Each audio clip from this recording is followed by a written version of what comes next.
Okay, Assalamualaikum warahmatullahi taala wabarakatuh. Alhamdulillah, kita sudah berada di pertengahan Ramadan. Apa yang kita harapkan, kita dapat menjalani Ramadan dengan penuh keimanan dan ketakwaan. Bagaimana madrasah Ramadan melahirkan insan takwa sebagaimana disyariatkan oleh Allah Subhanahu Wa Taala dalam firman-Nya, ya ayyuhallazina amanu kutiba alaikumus syiyam kama kutiba alal ladzina min qablikum la'allakum tattaqun. Ya, la'allakum tattaqun, daripada ibadah Ramadan, daripada ibadah puasa, apa yang diharapkan ialah mudah-mudahan kamu bertakwa. Ibadah yang paling utama di bulan Ramadan ialah puasa. Puasa itu adalah ibadah yang paling utama.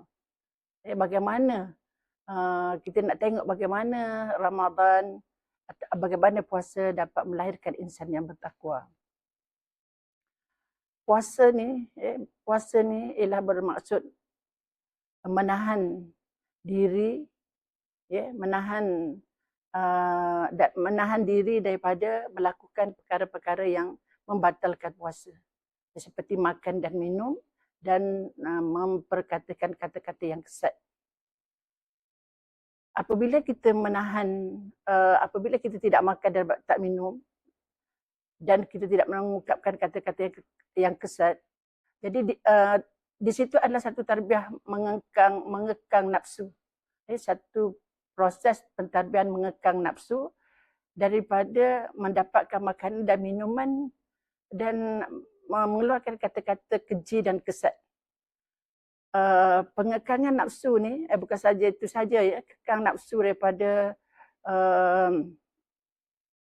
keinginan-keinginan yang lain, keinginan-keinginan duniawi yang boleh melalaikan diri kita. Yang keduanya, kita ada keupayaan untuk mendapatkan makan dan minum pada bulan puasa tu.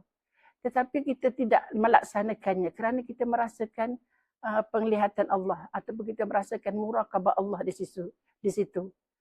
Kalau ibu-ibu ni dia banyak masa di dapur, mungkin kita dapat buat air sendiri kat dapur, sambil-sambil masak pun kita boleh mendapatkan makanan, tetapi kita tak lakukan itu. Kerana apa? Kerana kita merasa Allah ada di sisi kita. Kita rasa itu penglihatan Allah. Jadi kita laksanakan, kita kekang nafsu kita ni semata-mata bukan kita tak mampu nak buat, tetapi semata-mata kita patuh, taat kepada Allah SWT. Semata-mata kerana kita nak melaksanakan perintah Allah supaya berpuasa. Jadi mengekang nafsu tadi adalah semata-mata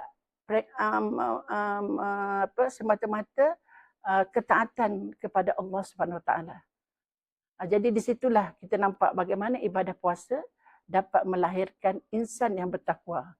Dan itulah matlamat akhir, matlamat yang ingin dicapai oleh orang mukmin yang disarankan oleh Allah supaya mendapat ketakwaan, mengajar manusia, mengajar orang mukmin supaya mencari takwa dengan menjalani ibadah puasa di bulan Ramadan. Dan Allah sangat memuliakan orang yang bertakwa dalam firman-Nya, inna akramakum indallahi atqakum. Jadi itulah sedikit daripada Ustazah petang ini. Wallahu a'lam. Assalamualaikum warahmatullahi taala wabarakatuh.